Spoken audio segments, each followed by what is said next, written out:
Welcome back to my YouTube family. मी भारती तुम्हा सर्वांचे स्वागत करते आपल्या भारती नर्सिंग क्लासमध्ये.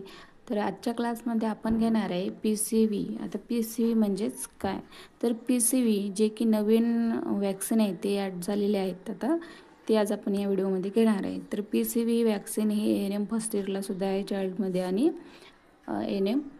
JNM सेकंड इयरला फर्स्ट इयरला सुद्धा आहे.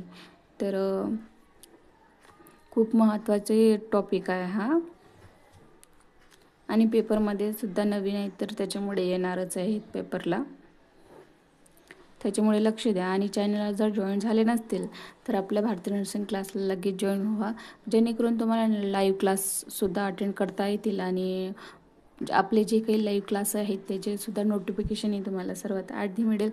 तर सुरू करूया व्हिडिओला. तसेच व्हिडिओ प्लीज शेवटपर्यंत नक्की बघा, आणि बेल आयकन घंटीलासुद्धा प्रेस करा. तर सुरू करूया व्हिडिओला. PCV म्हणजेच निकोकॉल कॉन्जेक्टिव्ह वॅक्सिन. तर PCVचा अर्थ असा होतो की निकोकॉल कॉन्जेक्टिव्ह वॅक्सिन हे असं आहे की ही एक महत्त्वाची लस आहे जी निकोकॉल नावाच्या जीवाणूमुळे होणाऱ्या गंभीर आजारापासून संरक्षण करते.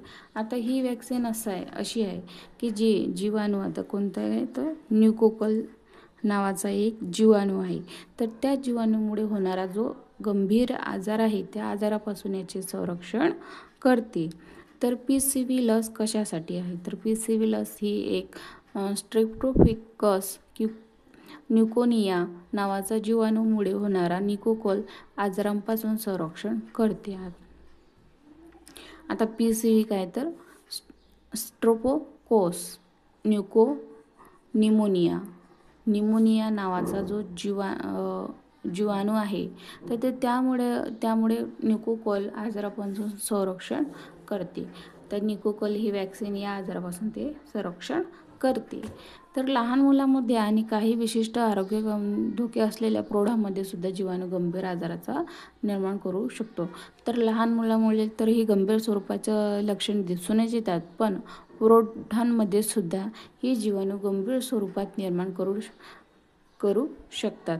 तर याची काही जीवाणूमुळे होणारे गंभीर आजार, आता निकोकॉल नावामुळे जीवाणूमुळे होणारे काही गंभीर आजार आहेत ते खालीलप्रमाणे, जसे की पहिला आहे निमोनिया म्हणजेच फुफ्फुसाचा संसर्ग. लहान मुलांमध्ये मृत्यूचे प्रमाण खूप प्रमाणात वाढत आहे, त्यामुळे हे प्रमाण कमी करण्यासाठी निकोकॉल या वॅक्सिनचा वापर करतात. आणि मेनिंजायटिस म्हणजेच मेंदू आणि पाठीच्या कण्यावरील आवरणाचा संसर्ग. आता मेंदूज्वर, त्याला जसे म्हणतात मेंदूज्वर, जो की मेंदू आणि पाठीचा जो कणा आहे त्या कण्यावर आवरणाचा संसर्ग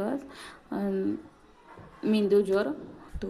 नेक्स्ट आहे सेप्टिसेमिया म्हणजेच बॅक्टेरियमिया, रक्ताचा होणारा संसर्ग. आता सेप्टिसेमिया जो आहे पाठीच्या कणावर म्हणजेच रक्ताच्या ज्या काही गुठळ्या असतील त्यांचा संसर्ग म्हणजेच रक्तविष बाधा. स्नायुसायटिस आणि कानातील संसर्ग. तर स्नायुसायटिस व कानातील संसर्ग असे या गंभीर आजारांना सामोरे जावं लागतो. नेक्स्ट आहे वॅक्सिन कोणाला दिली जाते. आता ही निकोकॉल कॉन्जेक्टिव्ह जी लस आहे ती कोणाला दिली जाते, तर ही लस प्रामुख्याने लहान मुलाला दिली जाते. तसेच काही प्रौढांना देखील दिली जाते. काही प्रौढांना सुद्धा दिली जाते. तर निकोकॉल आजारांचा जास्त धोका, तर निकोकॉल आजारांचा जर जास्त धोका असल्यास काय होते, तर प्रौढांना ते निकोकॉल नावाचे जे काही वॅक्सिन आहे त्याचे वेगवेगळे प्रकार आहेत, तर त्या प्रकारापासून त्या प्रौढांना ती लस दिली जाते. तसेच आपण आजच्या व्हिडिओमध्ये आपण लहान मुलांचा प्रश्न करत आहे, तर या ठिकाणी आपण फक्त त्या लहान मुलाचंच घेणार आहे. तर लहान मुले, निकोकॉल आजारांचा धोका सर्वाधिक धोका म्हणजेच 5 वर्षाखालील मुलांना असतो. आता निकोकॉल आजारांचा जो धोका आहे तो म्हणजेच 5 वर्षाखालील जी मुलं आहेत त्याला तो जास्त असतो. त्यामुळे सार्वत्रिक लसीकरण कार्यक्रमात युनिव्हर्सल इम्युनायझेशन प्रोग्राममध्ये हे लस वॅक्सिन म्हणजे यांचा समावेश करण्यात आला. तर या लसीचा समावेश करण्यात आला आहे आणि ती मोफत दिली जाते. तर ही लस कशी आहे, तर यांचा युनिव्हर्सल इम्युनायझेशन म्हणजे प्रोग्राममध्ये यांचा समावेश झाला, पण ही लस एक मोफत सुविधा आहे ती तर मोफत दिली जाते. तर लहान मुलाकरिता लसीकरण वेळापत्रक, तर ही लहान मुलांकरिता कशा प्रकारे दिली जाते व याचं वेळापत्रक काय आहे तरी ते पाहूया. न्यूकोकॉल कॉन्जेक्टिव्ह वॅक्सिन डोस 3 आहेत. आता न्यूकोकॉल कॉन्जेक्टिव्ह वॅक्सिनचे डोस किती आहेत तर 3. पहिला डोस 1.5 महिना म्हणजे 6 आठवडे पूर्ण झाल्यानंतर दिली जाते. आता पहिला जो डोस आहे तो म्हणजे 6 महिने पूर्ण झाल्यानंतर दिली जाते. तर याची दुसरा डोस 3.5 महिने म्हणजे 14 आठवडे पूर्ण झाल्यानंतर दिली जाते व बूस्टर डोस म्हणजे 9 महिने पूर्ण झाल्यावर दिला जातो.